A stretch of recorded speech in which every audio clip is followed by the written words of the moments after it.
तुम्हारी आसा। मही सज्जन सोहेले, राखो राखन हार दयाला। नानक घर के गोले, हो आया दूरों चल के। मैं थकी तो सरनाए जियो,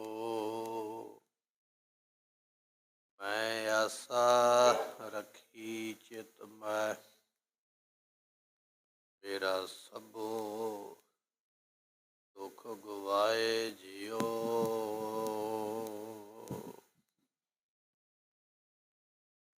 दीन दर्द दुख भंजना, घाट घाट नाथ अनाथो।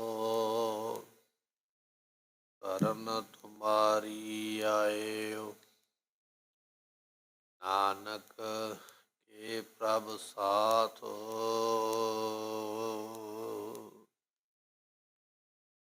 तुका होटल गुर सेविय, अहनस सहज सुभाए।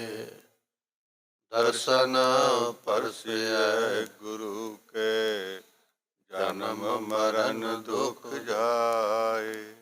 होवै सिफत संबंधी, दूर अरसों पुरसों झटिया। तुद डिठे सच्चे पातशाह, माल जन्म जन्म दी कटिया। तुद डिठे सच्चे पातशाह, माल जन्म जन्म दी कटिया। सतनाम श्री वाहिगुरु साहिब जीओ। तनासरी भगत रविदास जी की। एक ओंकार सतगुर प्रसाद। हम सर दीन दयाल ना तुम सर, अब पत्यार क्या कीजै। बचनी तोर मोर मन मानै, जन को पूरन दीजै। आओ बल बल जाओ रमैया कारने, कारण कवन अबोल। हम सर दीन दयाल ना तुम सर, अब पत्यार क्या कीजै। वाहिगुरु जी का खालसा, वाहिगुरु जी की फतेह। पतत पावन किरपा निधान, गरीब नवाज सतगुरु। गुरु ग्रंथ ਸਾਹਿਬ ਜੀਆਂ ਦੀ ਪਾਵਨ ਪਵਿੱਤਰ ਹਜ਼ੂਰੀ ਦਾ ਆਨੰਦ ਮਾਣ ਰਹੀ ਗੁਰੂ ਕੀ ਸੰਗਤ। ਸਤਿਗੁਰਾਂ ਨੇ ਕਿਰਪਾ ਕਰਕੇ ਇਹ ਮਹਾਨ ਸਤ ਸੰਗਤ ਦੇ ਸਮੇਂ ਸਾਨੂੰ ਬਖਸ਼ਿਸ਼ ਕੀਤੇ। ਆਪ ਸੰਗਤਾਂ ਗੁਰੂ ਕੀ ਬਾਣੀ ਪੜ੍ਹ ਕੇ, ਸਰਵਨ ਕਰਕੇ, ਸਤਿਗੁਰਾਂ ਦੇ ਦਿਦਾਰੇ ਕਰਕੇ ਆਪਣੇ ਤਨ ਨੂੰ, ਇਹ ਸਰੀਰ ਦੇ ਜਿਹੜੇ ਅੰਗ ਨੇ, ਇਹਨਾਂ ਨੂੰ ਸਫਲਾ ਬਣਾਇਆ ਹੈ। ਇਹ ਨੇਤਰੋ ਮੇਰਿਓ ਹਰ ਤੁਮੈ, ਜੋਤ ਧਰੀ ਹਰ ਬਿਨ ਅਵਰ ਨਾ ਦੇਖੋ ਕੋਈ। ਹਰ ਬਿਨ ਅਵਰ ਨਾ ਦੇਖੋ ਕੋਈ, ਨਦਰੀ ਹਰ ਨਿਹਾਲਿਆ। ਇਹ ਬਚਨ ਆਪਾਂ ਸਵੇਰ ਵੇਲੇ ਨਿਤਨੇਮ ਦੇ ਰੂਪ ਦੇ ਵਿੱਚ ਸਰਵਣ ਕੀਤੇ। ਐਸੇ ਸਤਿਗੁਰਾਂ ਦੇ ਦਰਸ਼ਨ ਕਰਕੇ, ਗੁਰਬਾਣੀ ਸਰਵਣ ਕਰਕੇ ਲਾਹਾ ਪ੍ਰਾਪਤ ਕਰ ਰਹੇ ਹੋ। ਆਓ ਮਨ ਦੇ ਧਿਆਨ ਨੂੰ ਟਿਕਾਈਏ, ਭਾਵਨਾ ਦੇ ਨਾਲ ਸਤਿਗੁਰਾਂ ਦੇ ਅੰਮ੍ਰਿਤ ਬਚਨ ਸਰਵਣ ਕਰੀਏ। ਮਿਲ ਕੇ ਆਖੀਏ ਸਤਨਾਮ ਸਤਨਾਮ ਸ੍ਰੀ ਸ੍ਰੀ ਵਾਹਿਗੁਰੂ ਵਾਹਿਗੁਰੂ ਸਾਹਿਬ ਜੀ। ਸਤਨਾਮ ਸ੍ਰੀ ਵਾਹਿਗੁਰੂ ਸਾਹਿਬ ਜੀਓ। ਤਨਾਸਰੀ ਭਗਤ ਰਵਿਦਾਸ ਜੀ ਕੀ। ਭਗਤ ਰਵਿਦਾਸ ਜੀਆਂ ਦਾ ਇਹ ਸ਼ਬਦ ਆਪਾਂ ਸਰਵਨ ਕਰਨ ਜਾ ਰਹੇ ਹਾਂ। ਧਨਾਸਰੀ ਰਾਗ ਦਾ ਇਹ ਸ਼ਬਦ ਹੈ। 15 ਭਗਤ ਨੇ ਗੁਰੂ ਗ੍ਰੰਥ ਸਾਹਿਬ ਦੇ ਵਿੱਚ ਬਾਣੀ ਲਿਖਵਾਉਣ ਵਾਲੇ। 15 ਭਗਤਾਂ ਦੇ ਵਿੱਚੋਂ ਇੱਕ ਭਗਤ ਨੇ ਰਵਿਦਾਸ ਜੀ, ਜਿਨ੍ਹਾਂ ਦਾ ਜਨਮ 1377 ਦੇ ਵਿੱਚ ਹੋਇਆ। ਕਾਂਸ਼ੀ ਬਨਾਰਸ ਦੇ ਅੰਦਰ ਪਿਤਾ ਸੰਤੋਖ ਦਾਸ ਦੇ ਘਰ ਦੇ ਵਿੱਚ ਭਗਤ ਜੀ ਨੇ ਜਨਮ ਲਿਆ ਹੈ। ਕਾਂਸ਼ੀ ਦੇ ਅੰਦਰ 1377 ਦੇ ਵਿੱਚ। ਔਰ ਗੁਰਮੁਖੋ 150 ਸਾਲ ਦੇ ਲਗਭਗ ਉਮਰਾ ਹੈ। ਜਿਸ ਵੇਲੇ ਗੁਰੂ ਨਾਨਕ ਦੇ ਪਾਤਸ਼ਾਹ ਮਹਾਰਾਜ ਦਾ ਅਵਤਾਰ ਹੋਇਆ, ਉਸ ਵੇਲੇ ਭਗਤ ਰਵਿਦਾਸ ਜੀ ਵੀ ਸਨ। ਬੜੀ ਲੰਮੀ ਉਮਰਾਂ ਦੇ ਮਾਲਕ ਹੋਏ ਨੇ। 40 ਸ਼ਬਦ ਇਹਨਾਂ ਦੇ ਗੁਰੂ ਗ੍ਰੰਥ ਸਾਹਿਬ ਦੇ ਵਿੱਚ ਦਰਜ ਨੇ। 17 ਰਾਗਾਂ ਦੇ ਵਿੱਚ ਇਹ ਜਿਹੜੇ ਸ਼ਬਦ ਨੇ, 16 ਰਾਗਾਂ ਦੇ ਵਿੱਚ ਭਗਤ ਜੀਆਂ ਦੇ 40 ਸ਼ਬਦ ਮਹਾਰਾਜ ਨੇ ਦਰਜ ਕੀਤੇ ਨੇ। ਐਸੇ ਨੇ ਭਗਤ ਰਵਿਦਾਸ ਜੀ, ਇਹਨਾਂ ਦਾ ਸ਼ਬਦ ਆਪਾਂ ਸਰਵਨ ਕਰਨ ਜਾ ਰਹੇ ਹਾਂ।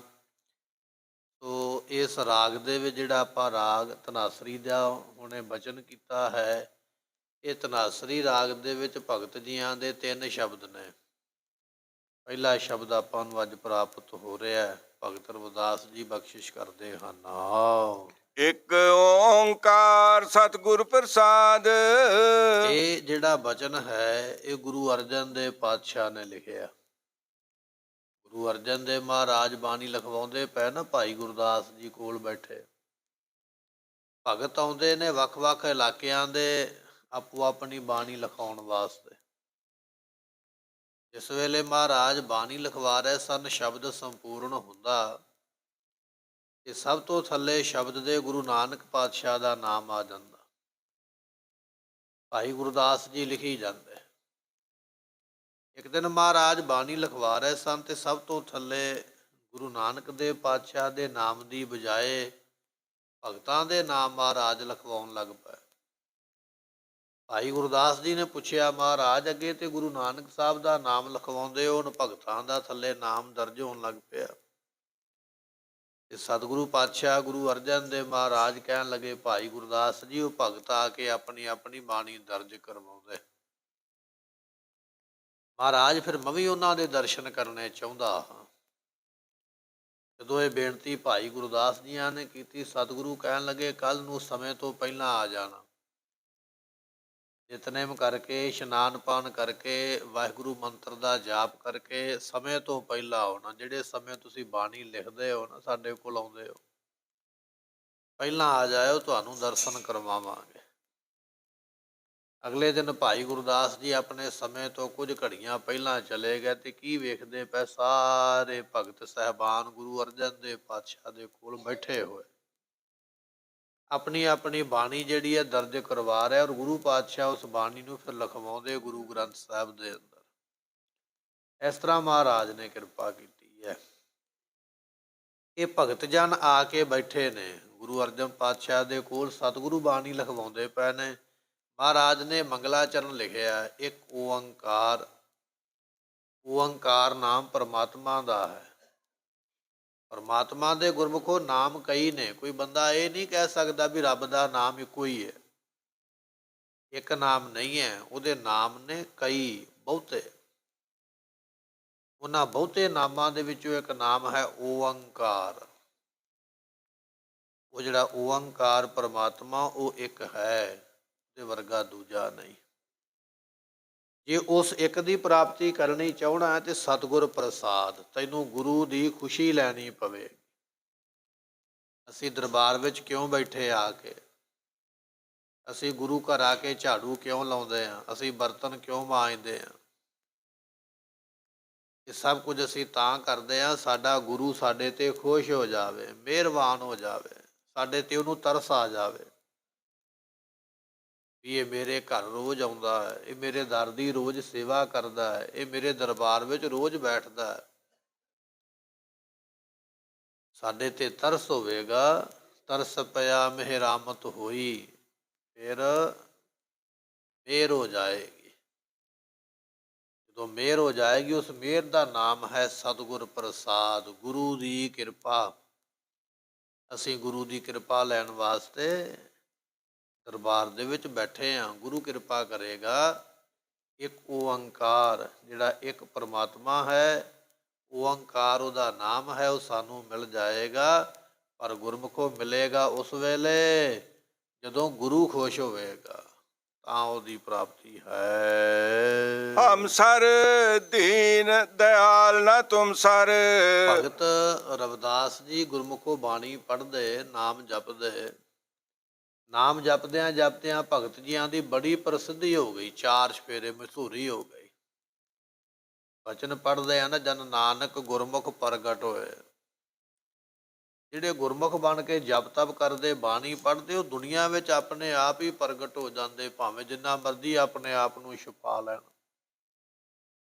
ਇੱਕ ਵੇਲੇ ਭਗਵਾਨ ਜੀ ਖੁਦ ਆ ਗਏ। ਭਗਤ ਰਵਿਦਾਸ ਜੀਆਂ ਨੇ ਉੱਠ ਕੇ ਦਰਸ਼ਨ ਕੀਤੇ, ਨਮਸਕਾਰ ਕੀਤੀ। ਨਮਸਕਾਰ ਕਰਨ ਤੋਂ ਮਗਰੋਂ ਭਗਤ ਜੀਆਂ ਨੇ ਸਵਾਲ ਪੁੱਛੇ, ਕਹਿਣ ਲੱਗੇ ਭਗਵਾਨ ਜੀ ਆਪ ਜੀ ਆਏ ਹੋ ਦਰਸ਼ਨ ਦੇਣ ਵਾਸਤੇ। ਜਦੋਂ ਇਹ ਬਚਨ ਕੀਤਾ ਤੇ ਭਗਵਾਨ ਜੀ ਕੁਝ ਨਹੀਂ ਬੋਲੇ, ਮੁੱਖੋਂ ਕੁਝ ਨਹੀਂ ਆਖਿਆ, ਚੁੱਪ ਕਰਕੇ ਖਲੋਤੇ ਰਹੇ।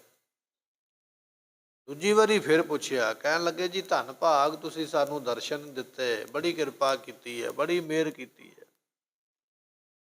ਦੂਜੀ ਵਾਰੀ ਬਚਨ ਕੀਤਾ, ਫਿਰ ਨਹੀਂ ਬੋਲੇ। ਵਾਰ-ਵਾਰ ਪੁੱਛਦੇ ਨੇ, ਵਾਰ-ਵਾਰ ਪੁੱਛਣ ਤੋਂ ਵੀ ਭਗਵਾਨ ਜੀਆਂ ਦਾ ਕੋਈ ਜਵਾਬ ਨਹੀਂ ਅੱਗੋਂ ਆਇਆ। ਚੁੱਪ ਕਰਕੇ ਕਹਿਣ ਲੱਗੇ, ਖੜੇ ਹੋਏ। ਤੇ ਫਿਰ ਉਹਨਾਂ ਨੇ ਬਚਨ ਕੀਤਾ, ਕਹਿਣ ਲੱਗੇ ਓ ਬਲ ਬਲ ਜਾਓ ਰਮਈਆ ਕਾਰਨੇ, ਕਾਰਨ ਕਵਨ ਅਬੋਲ। ਐ ਰਮਈਆ ਰਮੇ ਹੋਏ ਪਰਮਾਤਮਾ, ਤੂੰ ਸਾਰੇ ਸੰਸਾਰ ਦਾ ਕਾਰਨ ਰੂਪ ਹੈ, ਭਾਵ ਕਿ ਮੁੱਢ ਰੂਪ ਹੈ। ਦੁਨੀਆ ਬਣੀ ਤੇਰੇ ਤੋਂ ਹੈ, ਤੂੰ ਸਬੱਬ ਬਣਾਇਆ ਦੁਨੀਆ ਬਣਾਉਣ ਦਾ।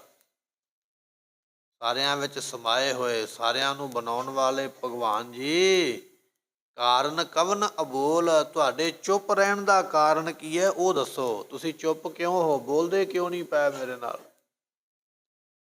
ਆਪ ਜੀ ਮੇਰੇ ਨਾਲ ਬਚਨ ਕਰੋ। ਮੈਂ ਤੁਹਾਡੇ ਅੱਗੇ ਬੇਨਤੀ ਕਰਦਾ ਪਿਆ, ਤੁਹਾਨੂੰ ਬੁਲਾਉਂਦਾ ਪਿਆ, ਪਰ ਆਪ ਜੀ ਬੋਲਦੇ ਹੀ ਨਹੀਂ ਪਏ।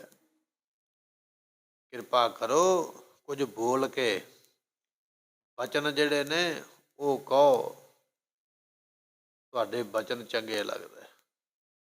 ਫਿਰ ਭਗਤ ਜੀਆਂ ਨੇ ਇਹ ਜਿਹੜਾ ਸ਼ਬਦ ਹੈ ਬਖਸ਼ਿਸ਼ ਕੀਤਾ ਹੈ, ਹਮ ਸਰ ਦੀਨ ਦਇਆਲ ਨਾ ਤੁਮ ਸਰ। ਪਰਮਾਤਮਾ ਮੇਰੇ ਵਰਗਾ ਦੀਨ ਕੋਈ ਨਹੀਂ ਹੈ। ਦੁਨੀਆ ਵਿੱਚ ਦੀਨ ਲੱਭ ਜਾਣਗੇ, ਦੀਨ ਕਹਿੰਦੇ ਗਰੀਬ ਨੂੰ, ਬੜੇ ਬੜੇ ਗਰੀਬ ਲੱਭ ਜਾਣਗੇ, ਲੋੜਵੰਦ ਲੱਭ ਜਾਣਗੇ, ਪਰ ਮੇਰੇ ਵਰਗਾ ਲੋੜਵੰਦ ਨਹੀਂ ਜੇ ਲੱਭਣਾ, ਮੇਰੇ ਵਰਗਾ ਗਰੀਬ ਨਹੀਂ ਜੇ ਲੱਭਣਾ।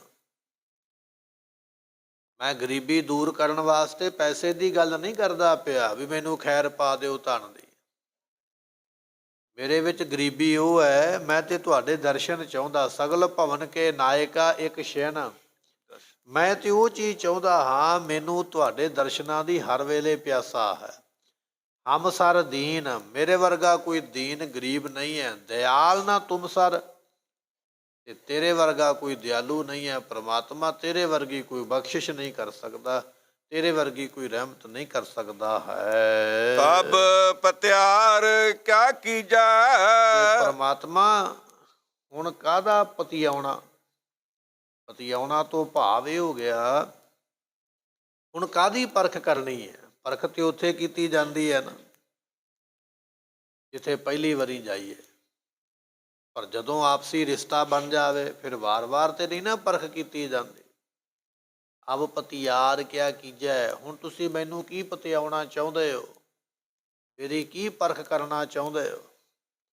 ਹੁਣ ਮੇਰੀ ਪਰਖ ਨਾ ਕਰੋ, ਮੈਂ ਤੇ ਪਹਿਲਾਂ ਹੀ ਬੇਨਤੀ ਕਰ ਦਿੱਤੀ ਹੈ। ਹਮ ਸਰ ਦੀਨ ਦਿਆਲ ਨਾ ਤੁਮ ਸਰ। ਮੇਰੇ ਵਰਗਾ ਕੋਈ ਲੋੜਵੰਦ ਨਹੀਂ ਮਿਲਣਾ, ਤੇਰੇ ਵਰਗਾ ਦਾਤਾ ਕੋਈ ਨਹੀਂ ਮਿਲਣਾ। ਤੂੰ ਦਾਤਾ ਹੈ, ਹਰ ਵੇਲੇ ਦਾਤ ਦਿੰਦਾ ਪਿਆ। ਮਾਧੋ ਹਮ ਐਸੇ ਤੂੰ ਐਸਾ, ਹਮ ਪਾਪੀ ਤੁਮ ਪਾਪ ਖੰਡਨ, ਨੀਕੋ ਠਾਕੁਰ ਦੇਸਾ। ਐ ਪ੍ਰਮਾਤਮਾ, ਮੈਂ ਕਿਸ ਤਰ੍ਹਾਂ ਦਾ ਹਾਂ? ਹਮ ਪਾਪੀ, ਮੈਂ ਤੇ ਹਾਂ ਪਾਪੀ, ਦੁਨੀਆ ਦੇ ਪਾਪੀਆਂ ਵਿੱਚੋਂ ਇੱਕ ਗਿਣਤੀ ਮੇਰੀ ਵੀ ਹੈ। ਤੁਮ ਪਾਪ ਖੰਡਨ, ਤੁਸੀਂ ਉਹ ਪਾਪਾਂ ਨੂੰ ਤੋੜਨ ਵਾਲੇ, ਨਾਸ਼ ਕਰਨ ਵਾਲੇ। ਮਾਧੋ ਹਮ ਐਸੇ, ਮੈਂ ਇਸ ਤਰ੍ਹਾਂ ਦਾ ਹਾਂ, ਤੁਸੀਂ ਬਖਸ਼ਿਸ਼ ਕਰਨ ਵਾਲੇ ਹੋ। ਇੱਥੇ ਬਚਨ ਆ ਗਿਆ, ਹਮ ਸਰ ਦੀਨ ਦਿਆਲ ਨਾ ਤੁਮ ਸਰ। ਮੇਰੇ ਵਰਗਾ ਦੀਨ ਕੋਈ ਨਹੀਂ, ਤੇਰੇ ਵਰਗਾ ਦਿਆਲਤਾ ਕਰਨ ਵਾਲਾ ਕੋਈ ਨਹੀਂ। ਬਖਸ਼ਿਸ਼ ਕਰੋ। ਅਪਤਿਆਰ ਕਿਆ ਕੀਜੈ। ਹੁਣ ਮੇਰੇ ਤੇ ਕੀ ਤੁਸੀਂ ਇਹ ਪਰਖ ਪਾਉਣੀ ਹੈ? ਕੀ ਮੇਰੀ ਪਰਖ ਤੁਸੀਂ ਲੈਣੀ ਹੈ? ਨਹੀਂ, ਪਰਖ ਦੀ ਕੋਈ ਲੋੜ ਨਹੀਂ ਹੈ। ਬਚਨੀ ਤੋਰ ਮੋਰ ਮਨ ਮਾਨੈ, ਜਨ ਕੋ ਪੂਰਨ ਦੀਜਾ। ਤੁਹਾਡੇ ਬਚਨਾਂ ਦੇ ਉੱਪਰ ਮੇਰਾ ਮਨ ਮੰਨਦਾ ਹੈ। ਜੋ ਆਪ ਜੀ ਦੇ ਬਚਨ ਨੇ ਨਾ, ਬਚਨੀ ਤੋਰ, ਆਪ ਜੀ ਦੇ ਬਚਨਾਂ ਦੇ ਉੱਪਰ ਮੋਰ ਮਨ ਮਾਨੈ, ਮੇਰਾ ਮਨ ਮੰਨ ਗਿਆ ਹੈ। ਜੋ ਆਪ ਜੀ ਬਚਨ ਕਰਦੇ ਹੋ, ਕਹਿੰਦੇ ਹੋ, ਮੈਨੂੰ ਬਿਲਕੁਲ ਉਹ ਚੰਗੇ ਲੱਗਦੇ। ਤੁਹਾਡੇ ਬਚਨਾਂ ਨੂੰ ਕਦੇ ਭੁਲਾਇਆ ਨਹੀਂ ਜਾ ਸਕਦਾ, ਕਦੇ ਛੱਡਿਆ ਨਹੀਂ ਜਾ ਸਕਦਾ, ਕਦੇ ਅਣਸੁਣਿਆ ਨਹੀਂ ਕੀਤਾ ਜਾ ਸਕਦਾ।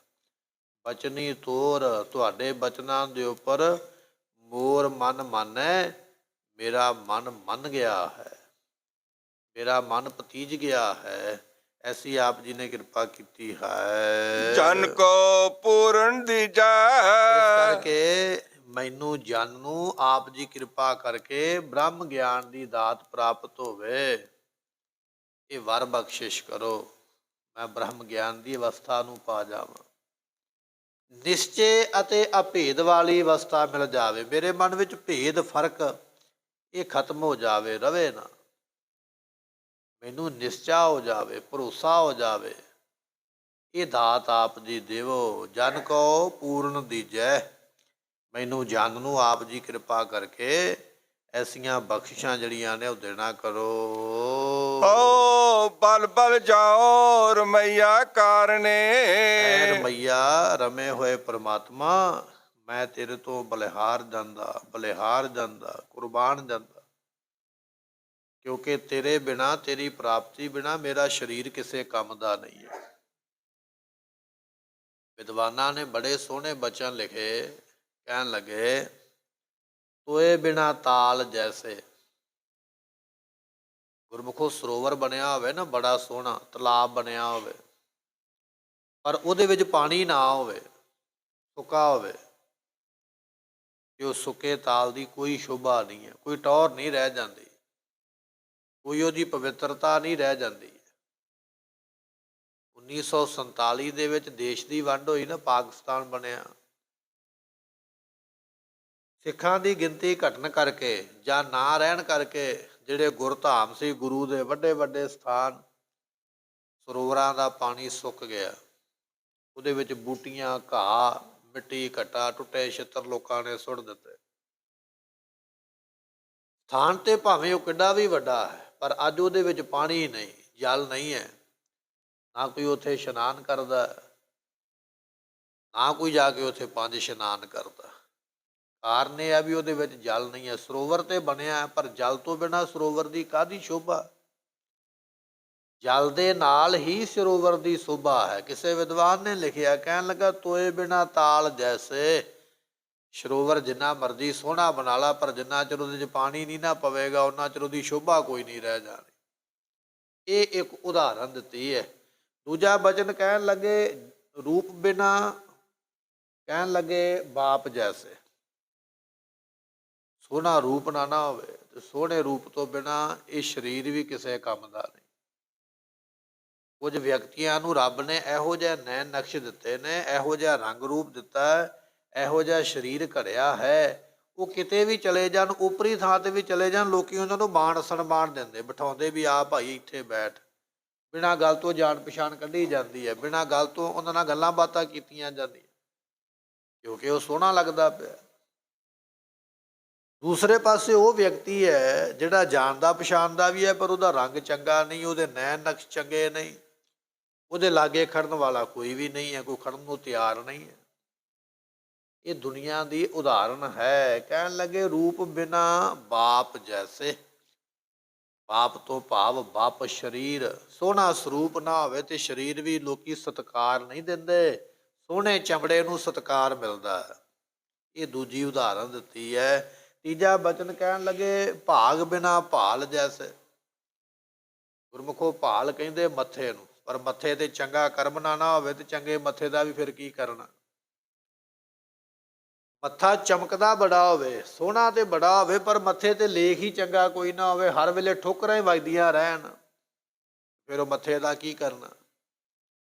ਮੱਥਾ ਵੀ ਸ਼ੋਭਾ ਤਾਂ ਪਾਉਂਦਾ ਜੇ ਚੰਗਾ ਲੇਖ ਕਿਤੇ ਉਹਦੇ ਤੇ ਲਿਖਿਆ ਹੋਵੇ, ਜਿਹਦੇ ਨਾਲ ਸੁੱਖ ਮਿਲਣਾ, ਸੋਭਾ ਮਿਲਣੀ ਹੈ।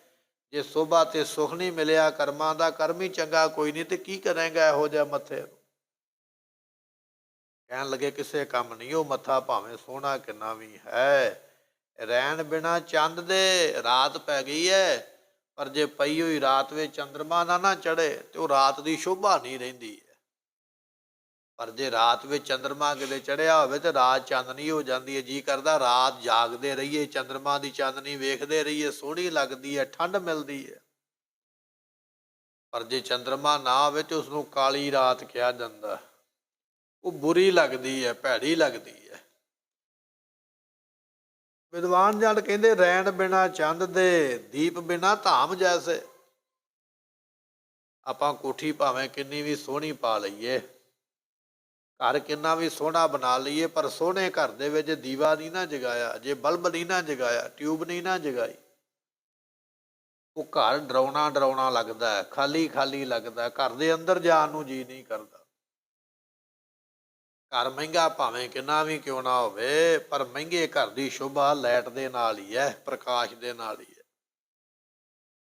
ਵੱਡੀਆਂ ਵੱਡੀਆਂ ਦੁਕਾਨਾਂ ਤੇ ਆਪਾਂ ਜਾਂਦੇ ਨਾ ਕੱਪੜਾ ਖਰੀਦਣ ਵਾਸਤੇ, ਉਹਨਾਂ ਨੇ ਦਿਨ ਦੇ ਵਿੱਚ ਵੀ ਕਈ ਕਈ ਲਾਈਟਾਂ ਜਗਾਈਆਂ ਨੇ। ਉਹ ਕੋਈ ਪਾਗਲ ਨਹੀਂ ਲਾਈਟਾਂ ਜਗਾ ਕੇ ਬੈਠੇ ਨੇ। ਲਾਈਟਾਂ ਦੇ ਨਾਲ ਚਾਨਣ ਹੋਵੇਗਾ, ਚਾਨਣ ਚੰਗਾ ਲੱਗੇਗਾ, ਉਹਦੇ 'ਚ ਕੱਪੜਾ ਨਿਖਰੇਗਾ, ਕੱਪੜੇ ਦਾ ਰੰਗ ਨਿਖਰੇਗਾ, ਕੱਪੜੇ ਦੀ ਜਿਹੜੀ ਕਢਾਈ ਹੈ ਚਮਕੇਗੀ, ਵੇਖਣ ਵਾਲੇ ਨੂੰ ਚੰਗਾ ਲੱਗੇਗਾ, ਉਹ ਤਾਂ ਖਰੀਦੇਗਾ। ਜਿਹੜਾ ਕੱਪੜਾ ਅੰਦਰ ਲਾਈਟ ਦੇ ਦਿਖਾਇਆ ਜਾਂਦਾ, ਉਸੇ ਕੱਪੜੇ ਨੂੰ ਕੱਢ ਕੇ ਬਾਹਰ ਧੁੱਪ ਦੇ ਵਿੱਚ ਵੇਖੇਗਾ, ਉਹ ਤੈਨੂੰ ਫਰਕ ਲੱਗੇਗਾ। ਵੱਡੀਆਂ ਵੱਡੀਆਂ ਦੁਕਾਨਾਂ ਦੇ ਵਿੱਚ, ਸ਼ੋਰੂਮਾਂ ਦੇ ਵਿੱਚ, ਹੋਟਲਾਂ ਦੇ ਵਿੱਚ, ਘਰਾਂ ਦੇ ਵਿੱਚ ਰੌਸ਼ਨੀ ਜਗਾਈ ਜਾਂਦੀ ਹੈ। ਰੌਸ਼ਨੀ ਨਹੀਂ, ਹੋਟਲ ਦੀ ਸ਼ੋਭਾ ਨਹੀਂ ਰਹਿ ਜਾਏਗੀ। ਰੌਸ਼ਨੀ ਨਹੀਂ ਹੈ, ਘਰ ਵੀ ਚੰਗਾ ਨਹੀਂ ਲੱਗੇਗਾ। ਕਹਿਣ ਲੱਗੇ ਰੌਸ਼ਨੀ ਦਾ ਕਮਾਲ ਹੈ ਵੀ ਸੋਹਣਾ ਘਰ ਲੱਗਦਾ ਪਿਆ, ਮਹਿੰਗਾ ਘਰ ਜ਼ਰੂਰ ਹੈ, ਪਰ ਰੌਸ਼ਨੀ ਬਿਨਾਂ ਸ਼ੋਭਾ ਨਹੀਂ ਹੈ। ਰੂਪ ਬਿਨਾ ਬਾਮ ਜੈਸੇ। ਕਹਿਣ ਲੱਗੇ ਭਾਈ ਬਚਨ ਇਹ ਹੈ, ਬਾਮ ਨਾਮ ਇਸਤਰੀ ਹੈ, ਕੋਈ ਇਸਤਰੀ ਹੈ, ਔਰਤ ਹੈ, ਪਰ ਜੇ ਸੋਹਣਾ ਰੂਪ ਨਾ ਹੋਵੇ ਤੇ ਉਹਦੀ ਸ਼ੋਭਾ ਕੋਈ ਨਹੀਂ।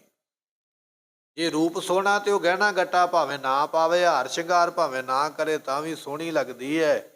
ਪਰ ਜੇ ਸੋਹਣਾ ਰੂਪ ਨਹੀਂ, ਉਹ ਸਭ ਕੁਝ ਹੀ ਕਰੇ ਤੇ ਤਾਂ ਵੀ ਉਹ ਗੱਲ ਬਣਦੀ ਨਹੀਂ। ਜਿਹੜਾ ਰੂਪ ਰੱਬ ਨੇ ਦੇਣਾ ਉਹ ਗੱਲ ਨਹੀਂ ਬਣਦੀ ਹੈ।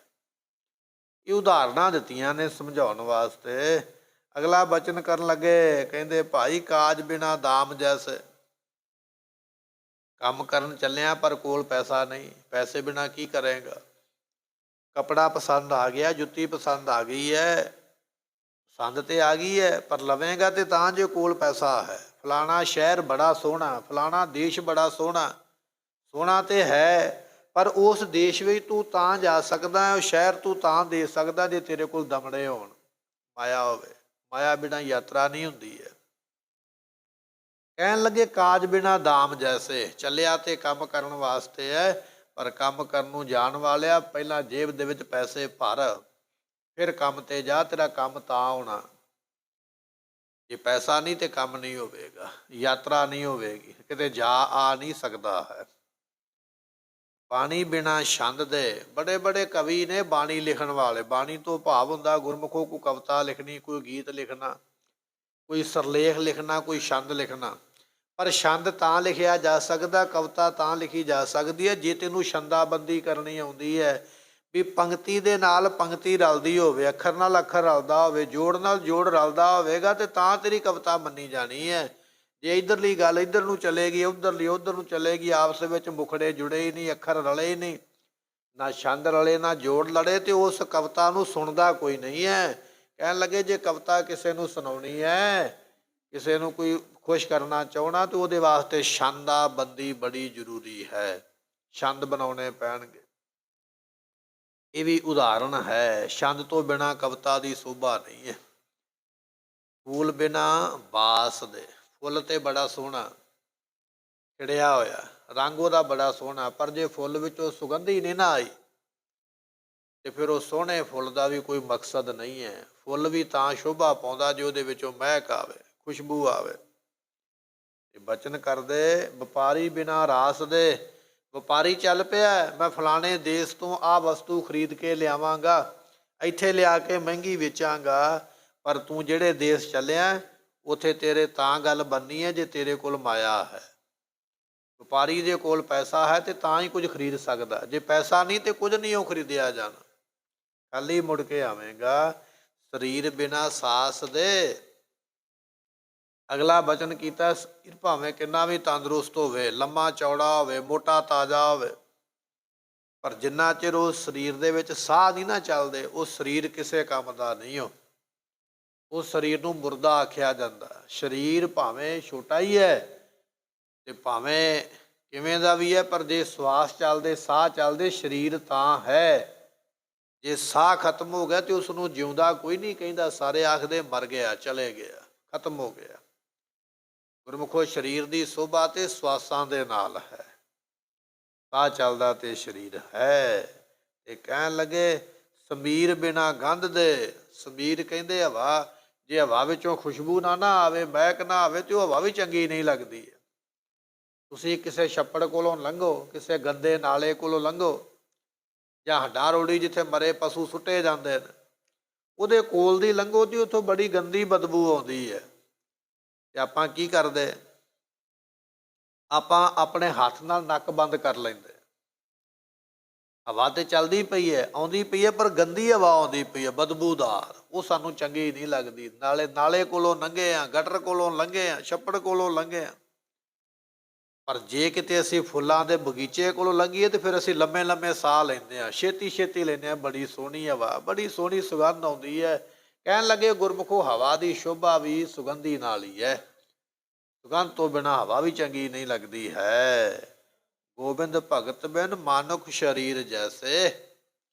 ਉਹ ਬੰਦਿਆ ਤੇਰੇ ਕੋਲ ਮਨੁੱਖਾ ਸਰੀਰ ਤੇ ਹੈ, ਪਰ ਮਨੁੱਖਾ ਸਰੀਰ ਦੀ ਸ਼ੋਭਾ ਤਾਂ ਹੀ ਹੈ ਜੇ ਤੇਰੇ ਕੋਲ ਗੋਬਿੰਦ ਦੀ ਭਗਤੀ ਹੈ। ਜੇ ਗੋਬਿੰਦ ਦੀ ਭਗਤੀ ਨਹੀਂ ਤੇ ਸਰੀਰ ਕਿਸੇ ਕੰਮ ਦਾ ਨਹੀਂ। ਜਿਵੇਂ ਪਾਣੀ ਦਾ ਤਾਲ ਬਣਿਆ ਤੇ ਜ਼ਰੂਰ ਹੈ, ਪਰ ਤਾਲ ਵਿੱਚ ਪਾਣੀ ਨਹੀਂ ਤੇ ਤਾਲ ਦੀ ਸ਼ੋਭਾ ਨਹੀਂ। ਇਸੇ ਤਰ੍ਹਾਂ ਮਨੁੱਖਾ ਤੇ ਸਰੀਰ ਤੇਰੇ ਕੋਲ ਹੈ, ਪਰ ਸਰੀਰ ਵਿੱਚ ਭਗਤੀ ਨਹੀਂ ਤੇ ਸਰੀਰ ਦੀ ਵੀ ਸ਼ੋਭਾ ਨਹੀਂ। ਦੂਜਾ ਬਚਨ ਕੀਤਾ, ਕਹਿਣ ਲੱਗੇ ਰਾਤ ਭਾਵੇਂ ਪਈ ਹੋਈ ਹੈ, ਰਾਤ ਦੀ ਸ਼ੋਭਾ ਗੁਰਮੁਖਾ ਚੰਦਰਮਾ ਦੇ ਨਾਲ ਹੈ। ਜਿਵੇਂ ਚੰਦਰਮਾ ਦੇ ਨਾਲ ਰਾਤ ਸੋਹਣੀ ਲੱਗਦੀ ਹੈ, ਮਨੁੱਖਾ ਜਨਮ ਭਗਤੀ ਦੇ ਨਾਲ ਸੋਹਣਾ ਲੱਗਦਾ ਹੈ। ਘਰ ਤੇ ਬੜਾ ਸੋਹਣਾ ਬਣਾ ਲਿਆ ਹੈ, ਬੜੇ ਸੋਹਣੇ ਘਰ ਦੇ ਵਿੱਚ ਦੀਵਾ ਜਗਦਾ, ਬਲਬ ਜਗਦਾ, ਰੋਸ਼ਨੀ ਹੁੰਦੀ, ਚੰਗੀ ਲੱਗਦੀ ਹੈ। ਇਸੇ ਤਰ੍ਹਾਂ ਗੁਰਮੁਖਾ ਜਿੰਨਾ ਚਿਰ ਗੁਰ ਕਾ ਸ਼ਬਦ ਉਜਾਰੋ ਦੀਪਾ, ਗੁਰੂ ਦੇ ਸ਼ਬਦ ਦਾ ਤੇਰੇ ਅੰਦਰ ਪ੍ਰਕਾਸ਼ ਨਹੀਂ ਹੋਇਆ, ਤੇਰਾ ਸਰੀਰ ਵੀ ਕਿਸੇ ਕੰਮ ਦਾ ਨਹੀਂ। ਇਹ ਉਦਾਹਰਨਾਂ ਦਿੱਤੀਆਂ ਦੁਨੀਆ ਦੀਆਂ। ਕਹਿਣ ਲੱਗੇ ਤੈਸੇ ਬਰਬਾਦ ਹੋਤ ਬੰਸ ਬਿਨਾ ਨੰਦ ਕੇ। ਜਿਵੇਂ ਘਰ ਦੇ ਵਿੱਚ ਪੁੱਤਰ ਨਾ ਹੋਵੇ ਤੇ ਭਾਵੇਂ ਘਰ ਵਿੱਚ ਸਾਰਾ ਕੁਝ ਹੀ ਹੋਵੇ, ਉਹ ਬਰਬਾਦ ਹੀ ਹੋ ਜਾਣਾ, ਕਿਸੇ ਹੋਰ ਨੇ ਹੀ ਲੈ ਜਾਣਾ, ਸਾਂਭਣ ਵਾਲਾ ਕੋਈ ਨਹੀਂ ਮਗਰੇਗਾ। ਜਿਵੇਂ ਪੁੱਤਰ ਤੋਂ ਬਿਨਾਂ ਕੁੱਲ ਨਹੀਂ ਚੱਲਦੀ ਹੈ, ਨਾਮ ਤੋਂ ਬਿਨਾਂ ਮਨੁੱਖਾ ਸਰੀਰ ਕਿਸੇ ਕੰਮ ਦਾ ਨਹੀਂ। ਤਾਂ ਭਗਤ ਜੀ ਨੇ ਲਿਖਿਆ, ਹਾਂ ਬਲ ਬਲ ਜਾਓ ਰਮਈਆ ਕਾਰਣੇ। ਇਹ ਰਮੇ ਹੋਏ ਪ੍ਰਮਾਤਮਾ, ਮੈਂ ਤੇਰੇ ਤੋਂ ਬਲਿਹਾਰ ਜਾਂਦਾ, ਤੂੰ ਬੋਲਦਾ ਕਿਉਂ ਨਹੀਂ? ਮੇਰੇ ਸਾਹਮਣੇ ਤੇ ਆ ਗਿਆ, ਪਰ ਆਪ ਜੀ ਨੇ ਕੋਈ ਬਚਨ ਨਹੀਂ ਮੈਨੂੰ ਸੁਣਾਇਆ, ਚੁੱਪ ਕਰਕੇ ਕਿਉਂ ਖੜੇ ਹੋਏ ਹੋ? ਮੈਂ ਤੁਹਾਡੇ ਤੋਂ ਬਲਿਹਾਰ ਜਾਵਾਂ। ਔ ਬਲ ਬਲ ਜਾਓ ਰਮਈਆ ਕਾਰਣੇ। ਕਾਰਣੇ ਤੋਂ ਭਾਵ ਆਪ ਕਾਰਨ ਰੂਪ ਹੋ। ਤੁਹਾਡੇ ਤੋਂ ਇਹ ਦੁਨੀਆ ਬਣੀ ਹੈ। ਦੁਨੀਆ ਦਾ ਸਬੱਬ ਤੁਸੀਂ ਬਣੇ ਹੋ। ਦੁਨੀਆ ਬਣਾਉਣ ਵਾਲਿਆ, ਸਾਰਿਆਂ ਵਿੱਚ ਬੈਠੇ ਹੋਏ ਪ੍ਰਮਾਤਮਾ, ਤੂੰ ਬੋਲਦਾ ਕਿਉਂ ਨਹੀਂ? ਕਿਉਂ ਮੇਰੇ ਨਾਲ ਚੁੱਪ ਕਰਕੇ ਖੜਾ ਹੈ? ਕਾਰਨ ਕਵਨ ਅਬੋਲ। ਆਪ ਜੀ ਦੇ ਚੁੱਪ ਹੋਣ ਦਾ ਕਾਰਨ ਕੀ ਹੈ? ਅਬੋਲ ਤੋਂ ਭਾਵ ਨਾ ਬੋਲਣਾ। ਮੇਰੇ ਸਾਹਮਣੇ ਆ ਗਏ ਹੋ, ਪਰ ਆਪ ਜੀ ਮੇਰੇ ਨਾਲ ਬਚਨ ਬਲਾਸ ਕਿਉਂ ਨਹੀਂ ਕਰਦੇ? ਮਾਂ ਆਪਣੇ ਪੁੱਤਰ ਨੂੰ ਖਿਲਾਉਂਦੀ ਪਿਲਾਉਂਦੀ ਤੇ ਖਿਡਾਉਂਦੀ ਹੈ, ਪਰ ਜੇ ਪੁੱਤਰ ਕਿਲਕਾਰੀ ਨਾ ਮਾਰੇ, ਅੱਗੋਂ ਕੋਈ ਗੱਲਬਾਤ ਨਾ ਕਰੇ, ਅੱਗੋਂ ਬੋਲੇ ਨਾ, ਤੇ ਮਾਂ ਨੂੰ ਦੁੱਖ ਹੋ ਜਾਂਦਾ ਵੀ ਬੋਲਦਾ ਕਿਉਂ ਨਹੀਂ। ਕਿਉਂਕਿ ਪਿਆਰ ਹੈ ਨਾ, ਸਨੇਹ ਹੈ। ਭਗਤ ਵੀ ਸਨੇਹ ਕਰਦੇ ਪ੍ਰਮਾਤਮਾ ਦੇ ਨਾਲ ਵੀ, ਪ੍ਰਮਾਤਮਾ ਤੂੰ ਬੋਲਦਾ ਕਿਉਂ ਨਹੀਂ, ਬਚਨ ਕਿਉਂ ਨਹੀਂ ਕਰਦੇ ਹੋ? ਰਾਉ ਬਹੁਤ ਜਨਮ ਵਿਛਰੇ ਥੇ ਮਾਧੋ। ਐ ਮਾਧੋ ਮਾਇਆ ਦੇ ਪਤੀ, ਆਪਾਂ ਬਹੁਤ ਜਨਮਾਂ ਦੇ ਵਿਛੜੇ ਹੋਏ ਹਾਂ। ਆਪਾਂ ਤੋਂ ਭਾਵ ਇਹ ਨਹੀਂ ਲੈ ਲੈਣਾ ਵੀ ਰੱਬ ਸਾਡੇ ਤੋਂ ਵਿਛੜ ਗਿਆ। ਰੱਬ ਤੋਂ ਅਸੀਂ ਵਿਛੜੇ ਹਾਂ, ਉਹ ਨਹੀਂ ਵਿਛੜਿਆ। ਅਸੀਂ ਵਿਛੜੇ ਕਿਉਂ ਆ? ਆਪਣਿਆਂ ਕਰਮਾਂ ਕਰਕੇ। ਕਿਰਤ ਕਰਮ ਕੇ ਵਿਛੜੇ ਕਰ ਕਿਰਪਾ ਮੇਲੋ। ਸਾਡੀ ਕਿਰਤ ਇਹੋ ਜਿਹੀ ਹੋ ਗਈ ਹੈ, ਸਾਡੀ ਕਮਾਈ ਇਹੋ ਜਿਹੀ ਹੋ ਗਈ ਹੈ, ਉਹ ਕਮਾਈ ਨੇ ਸਾਨੂੰ ਪ੍ਰਮਾਤਮਾ ਦੇ ਨਾਲੋਂ ਵਿਛੋੜ ਦਿੱਤਾ। ਕਮਾਈ ਹੋ ਗਈ ਪਾਪ ਦੀ, ਤੇ ਪਾਪ ਦੀ ਕਮਾਈ ਨੇ ਸਾਨੂੰ ਵਿਛੋੜਿਆ। ਕਿਰਤ ਕਰਮ ਕੇ, ਜਿਹੜੀ ਸਾਡੀ ਕਿਰਤ ਵਿਰਤ ਹੈ, ਜਿਹੜੀ ਅਸੀਂ ਕਰਦੇ ਪਏ ਹਾਂ, ਉਹ ਕਿਰਤ ਵਿਰਤ ਪਾਪ ਦੀ ਹੋਣ ਕਰਕੇ ਤੇਰੇ ਨਾਲ ਵਿਛੜ ਗਏ ਹਾਂ। ਕਿਰਤ ਕਰਮ ਕੇ ਵਿਛੜੇ, ਵਿਛੜਤੇ ਗਏ ਹਾਂ। ਕਰ ਕਿਰਪਾ ਮੇਲੋ ਰਾਮ। ਇਹ ਰਾਮ ਮੈਨੂੰ ਆਪਣੇ ਨਾਲ ਮੇਲ ਲਾ। ਮੇਲ ਤੂੰ ਸਕਦਾ। ਬੱਚੇ ਨੇ ਬਾਪ ਦੀ ਉਂਗਲ ਫੜੀ ਹੈ, ਮੇਲਾ ਵੇਖਦਾ ਪਿਆ। ਮੇਲਾ ਵੇਖਦਿਆਂ ਵੇਖਦਿਆਂ ਖਿਡੌਣਿਆਂ ਦੀ ਇੱਕ ਦੁਕਾਨ ਆਈ, ਨਾਲ ਇੱਕ ਮਠਿਆਈ ਦੀ ਦੁਕਾਨ ਆਈ। ਬੱਚੇ ਦਾ ਧਿਆਨ ਇਹੋ ਜਿਹਾ ਮਠਿਆਈ ਤੇ ਖਿਡੌਣਿਆਂ ਦੀ ਦੁਕਾਨ ਵੱਲ ਗਿਆ, ਪਤਾ ਨਹੀਂ ਲੱਗਿਆ ਬਾਪ ਦੀ ਕਦੋਂ ਉਂਗਲ ਛੱਡ ਬੈਠਾ। ਲੱਗ ਪਿਆ ਖਿਡੌਣੇ ਵੇਖਣ, ਲੱਗ ਪਿਆ ਖਾਣ ਵਾਲੀਆਂ ਵਸਤੂਆਂ ਵੇਖਣ। ਬਾਪ ਅੱਗੇ ਨਿਕਲ ਗਿਆ, ਵਿਛੜ ਗਿਆ ਬਾਪ ਦੇ ਨਾਲ। ਹੁਣ ਰੋਂਦਾ ਪਿਆ, ਹੁਣ ਪਛਤਾਉਂਦਾ ਪਿਆ, ਪਰ ਬਾਪ ਨੇ ਨਹੀਂ ਚਾਹਿਆ ਕਿ ਮੇਰਾ ਪੁੱਤਰ ਮੇਲੇ ਵਿੱਚ ਗੁਆਚ ਜਾਵੇ। ਵਿਛੜਿਆ ਪੁੱਤਰ ਹੈ, ਕਿਉਂਕਿ ਉਹਦਾ ਧਿਆਨ ਬਾਪ ਵੱਲ ਨਹੀਂ, ਪਦਾਰਥ ਵੱਲ ਹੋ ਗਿਆ। ਪਰਮਾਤਮਾ ਨਹੀਂ ਚਾਹੁੰਦਾ ਵੀ ਅਸੀਂ ਉਹਦੇ ਨਾਲੋਂ ਵਿਛੜੀਏ, ਪਰ ਸਾਡਾ ਸੰਸਾਰ ਵੱਲ ਹੀ ਧਿਆਨ ਹੋ ਗਿਆ। ਸਾਨੂੰ ਪਤਾ ਹੀ ਨਹੀਂ ਰੱਬ ਦਾ ਸਾਥ ਅਸੀਂ ਕਦੋਂ ਛੱਡ ਬੈਠੇ, ਪਰਮਾਤਮਾ ਦੀ ਉਂਗਲ ਕਦੋਂ ਛੱਡ ਬੈਠੇ ਆ, ਪਤਾ ਹੀ ਨਹੀਂ ਲੱਗਾ। ਸਾਨੂੰ ਦੁਨੀਆ ਦੇ ਖਿਡੌਣੇ, ਦੁਨੀਆ ਦੀਆਂ ਵਸਤੂਆਂ ਚੰਗੀਆਂ ਲੱਗਦੀਆਂ। ਘਰ ਵੀ ਤੇ ਖਿਡੌਣਾ ਹੀ ਹੈ ਨਾ, ਗੱਡੀ ਵੀ ਤੇ ਖਿਡੌਣਾ ਹੀ ਹੈ ਨਾ, ਪਰਿਵਾਰ ਦੇ ਮੈਂਬਰ ਵੀ ਤੇ ਖਿਡੌਣੇ ਹੀ ਨੇ। ਉਹ ਸਾਨੂੰ ਚੰਗੇ ਲੱਗੇ, ਪਰਮਾਤਮਾ ਦੀ ਉਂਗਲ ਛੱਡ ਬੈਠੇ। ਜਾਂ ਸਾਨੂੰ ਦੁਨੀਆ ਦੀਆਂ ਖਾਣ ਪੀਣ ਦੀਆਂ ਵਸਤੂਆਂ ਚੰਗੀਆਂ ਲੱਗਦੀਆਂ, ਸਵਾਦ ਲੱਗਦੀਆਂ।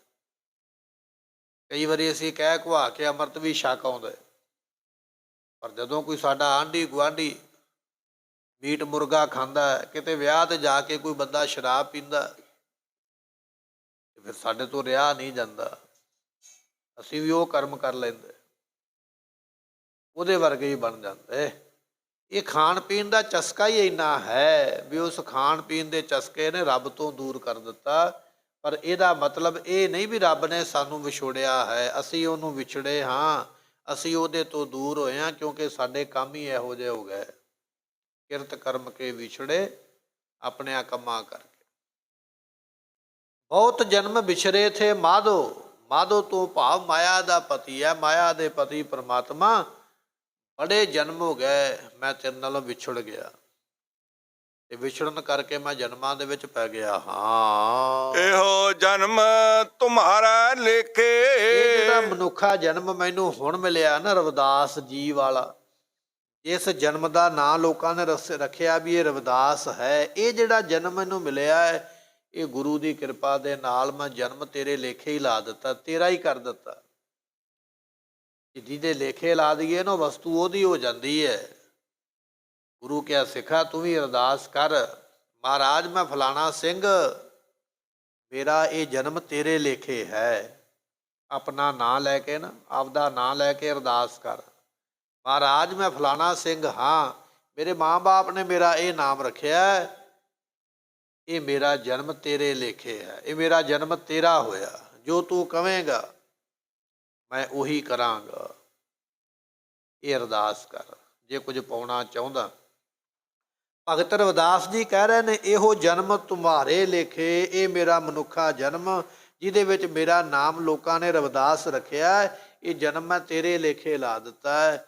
ਗੁਰੂ ਕਿਹਾ ਸਿੱਖਾ ਤੂੰ ਵੀ ਇਹ ਬੇਨਤੀ ਕਰ, ਮੇਰਾ ਨਾਮ ਇਹ ਹੈ, ਮੇਰੇ ਨਾਮ ਦੇ ਪਿੱਛੇ ਕੌਰ ਲੱਗਦਾ ਹੈ, ਮੇਰੇ ਨਾਮ ਦੇ ਪਿੱਛੇ ਸਿੰਘ ਲੱਗਦਾ ਹੈ, ਮੇਰੇ ਨਾਮ ਦੇ ਪਿੱਛੇ ਰਾਮ ਲੱਗਦਾ ਹੈ, ਮੇਰੇ ਨਾਮ ਦੇ ਪਿੱਛੇ ਖਾਨ ਲੱਗਦਾ ਹੈ, ਪਠਾਨ ਲੱਗਦਾ ਹੈ, ਪਰ ਐ ਖੁਦਾ, ਐ ਪਰਮਾਤਮਾ, ਮੇਰਾ ਇਹ ਜਨਮ ਤੇਰਾ ਹੀ ਹੈ, ਜੋ ਤੂੰ ਕਵੇਂਗਾ ਮੈਂ ਉਹੀ ਕਰਾਂਗਾ, ਤੈਨੂੰ ਪ੍ਰਾਪਤ ਕਰਨਾ ਚਾਹੁੰਦਾ ਹਾਂ, ਇਹ ਬੇਨਤੀ ਕਰਿਆ ਕਰ। ਕਹਿ ਰਵਿਦਾਸ ਆਸ ਲਗ ਜੀਵੋ, ਚਿਰ ਭਇਓ ਦਰਸ਼ਨ ਦੇਖੇ। ਰਵਿਦਾਸ ਭਗਤ ਜੀ ਕਹਿਣ ਲੱਗੇ, ਮੈਨੂੰ ਤੇ ਇੱਕ ਆਸਾ ਹੈ ਤੁਹਾਡੇ ਦਰਸ਼ਨਾਂ ਦੀ, ਤੁਹਾਡਾ ਦਰਸ਼ਨ ਕੀਤੇ ਨੂੰ ਚਿਰ ਭਇਓ, ਲੰਮਾ ਸਮਾਂ, ਚਿਰੰਕਾਲ ਹੀ ਹੋ ਗਿਆ, ਪਤਾ ਨਹੀਂ ਕਿੰਨਾ ਸਮਾਂ ਹੋ ਗਿਆ ਤੁਹਾਡੇ ਦਰਸ਼ਨ ਕੀਤਿਆਂ ਨੂੰ। ਕਿਉਂਕਿ ਗੁਰਮੁਖੋ ਰੱਬ ਦੇ ਜਿਹੜੇ ਪਿਆਰੇ ਨੇ ਨਾ, ਉਹ ਬਚਨ ਕਰਦੇ, ਇੱਕ ਘੜੀ ਨਾ ਮਿਲਤੇ ਤਾਂ ਕਲ ਯੁਗ ਹੋਤਾ। ਉਹਨਾਂ ਵਾਸਤੇ ਇੱਕ ਘੜੀ ਵੀ ਲੰਮਾ ਸਮਾਂ ਹੀ ਹੈ, 24 ਮਿੰਟਾਂ ਦੀ ਘੜੀ ਹੁੰਦੀ ਹੈ। ਜੇ 24 ਮਿੰਟ ਵੀ ਰੱਬ ਦਾ ਦਿਦਾਰਾ ਨਹੀਂ ਨਾ ਹੋਇਆ ਤਾਂ ਉਹਨਾਂ ਦੇ ਵਾਸਤੇ ਉਹ ਸਾਲ ਹੀ ਲੰਘ ਹੈ, ਮਹੀਨੇ ਹੀ ਲੰਘ ਹੈ, ਸਦੀਆਂ ਹੀ ਲੰਘ ਗਈਆਂ। ਹੁਣ ਕਦ ਮਿਲੀ ਹੈ ਰੇ ਤੁਧ ਭਗਵੰਤਾ, ਮੋਹਿ ਰੈਣ ਨਾ ਵਿਹਾਵੈ, ਨੀਂਦ ਨ ਆਵੈ ਬਿਨ ਦੇਖੇ ਗੁਰ। ਗੁਰੂ ਅਰਜਨ ਦੇਵ ਪਾਤਸ਼ਾਹ ਦਾ ਪਿਆਰ ਹੈ ਆਪਣੇ ਪਿਤਾ ਗੁਰੂ ਰਾਮਦਾਸ ਪਾਤਸ਼ਾਹ ਲਈ। ਕਹਿ ਰਵਿਦਾਸ ਆਸ ਲਗ ਜੀਵੋ, ਚਿਰ ਭਇਓ ਦਰਸ਼ਨ ਦੇਖੇ। ਲੰਮਾ ਸਮਾਂ ਹੋ ਗਿਆ ਆਪ ਜੀ ਦੇ ਦਰਸ਼ਨ ਕੀਤਿਆਂ, ਆਪ ਜੀ ਕਿਰਪਾ ਕਰਕੇ ਮੈਨੂੰ ਦਰਸ਼ਨ ਦਿੱਤੇ ਨੇ, ਬਚਨ ਬਲਾਸ ਵੀ ਕਰੋ। ਸਮੇਂ ਦੀ ਸਮਾਪਤੀ, ਭੁੱਲਾਂ ਦੀ ਮੁਆਫੀ, ਗੁਰੂ ਦਾ ਬਚਨ ਹਿਰਦੇ ਵਸੇ, ਭੁੱਲਾਂ ਦਾਸ ਦੀਆਂ ਮੁਆਫ ਕਰਨੀਆਂ। ਜਿਉ ਸੱਜਣ ਅਸੀਂ ਸੜੀਆਂ, ਜੋ ਹੋਵੇ ਸਾਹਿਬ ਸਿਓ ਮੇਲ। ਬਹੁਤ ਜਨਮ ਵਿਛਰੇ ਥੇ ਮਾਧੋ, ਇਹੋ ਜਨਮ ਤੁਮਾਰੇ ਲੇਖੇ। ਕਹਿ ਰਵਿਦਾਸ ਆਸ ਲਗ ਜੀਵੋ, ਚਿਰ ਭਇਓ ਦਰਸ਼ਨ ਦੇਖੇ। ਵਾਹਿਗੁਰੂ ਜੀ ਕਾ ਖਾਲਸਾ, ਵਾਹਿਗੁਰੂ ਜੀ ਕੀ ਫਤਿਹ।